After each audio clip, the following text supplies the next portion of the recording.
দর্শক, চাইনিজদের এই ধরনের প্রতিভা পুরো বিশ্বকে তাক লাগিয়ে দিয়েছে। তারা এত ধরনের বিনোদন জানে, জন্মের এতগুলো বছর পার করে দিলাম, এরকম বিনোদন, এরকম ফানি ভিডিও আর কখনো দেখি নাই। দর্শক, তাদের এই ফান ভিডিওটা দেখতে হলে পুরো ভিডিওটা কন্টিনিউ করতে হবে, তাহলে খুব মজা পাবেন। এতটাই মজা পাবেন যে হাসতে হাসতে পুরো পেট ব্যথা করতে করতে শেষ করে ফেলবেন, বিনিময়ে কোনো টাকা পাবেন না। কিন্তু তারা কি ধরনের প্রতিভা খাটাইছে দেখেন, একজন এক এক দিকে মারতেছে, মারতে মারতে কিন্তু দুইজনের কিন্তু অবস্থা খারাপ, কারণ এটা বারবার কিন্তু দুইজনের দিকে যায় আর চিল্লায়া শেষ। এতে বোঝা যায় যে এটা কত ধরনের কষ্ট। এই ক্লিপগুলো তারা লাগায়, আবার কি ঢং দেখায় দেখেন, সে তুলতে গিয়ে টানতে গিয়ে টানে না, টানতে গিয়ে টানে না, জাস্ট ও যেন আরেকটু কষ্ট পায়। এই কষ্টগুলা পেতে হলে, এই কষ্টগুলা দেখতে হলে তারা পায় কষ্ট, আপনি পাবেন হাসি। আসলে আপনারা হাসির জন্যেই তারা এত কষ্ট করে ভিডিও বানায়, তাদের জন্যে থ্যাঙ্কস দেওয়া উচিত, তারা আসলে থ্যাঙ্কস পাওয়ার যোগ্য।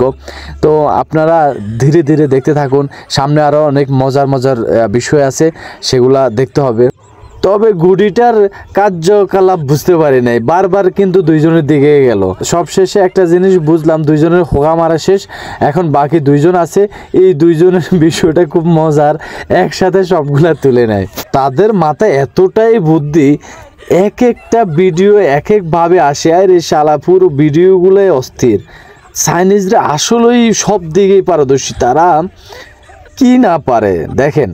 এই ধরনের চিন্তা বল, এই ধরনের মন মানসিকতা কারোর ভিতরে আসবে? হ্যাঁ রে শালার, চাইনিজরা পুরাই অস্থির বানায় ফেলছে। যেরকম ধরেন বাংলাদেশি মানুষরা জীবনে এরকম বুদ্ধি খাটাইতে পারে না, আমরা শুধু দেখতেই পারি, আমরা আবাগোবার জাতির মধ্যেই পড়ি।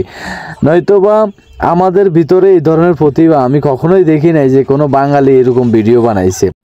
দর্শক, আরেকটা ইন্টারেস্টিং বিষয় হলো দেখেন, সে কিভাবে ভয় লাগাইলো, গাড়ির সাথে ধাক্কাটা খাইলো। এখন মেয়েটারে বলবে, বলার সাথে মেয়েটা এমনভাবে তাকাবে, সে দেখেন মুরগিটা রাখলো, রাখার পরে মুরগিটা হঠাৎ করে গায়েব হয়ে যাবে, যাওয়ার পরে সে হঠাৎ অবাক হয়ে যাবে, কি মুরগিটা গেল কই। এখন এই যে মুরগিটা তারা এই নিতেছে আর রাস্তার মধ্যে ডিম পাড়তে যায়, আর সে কুড়াইতে যায়, যাইতে দেখলো এক পর্যায়ে তারা রান্না শুরু করে কীভাবে সিস্টেমগুলো করতেছে, কিন্তু তাদের কপালে খাবারটা নাই, তাদের কপালে মুরগিটা থাকলো না। তার মুরগি সে খাইলো, বিনিময়ে তারা সাজাপ্রাপ্ত আসামি হয়ে গেল।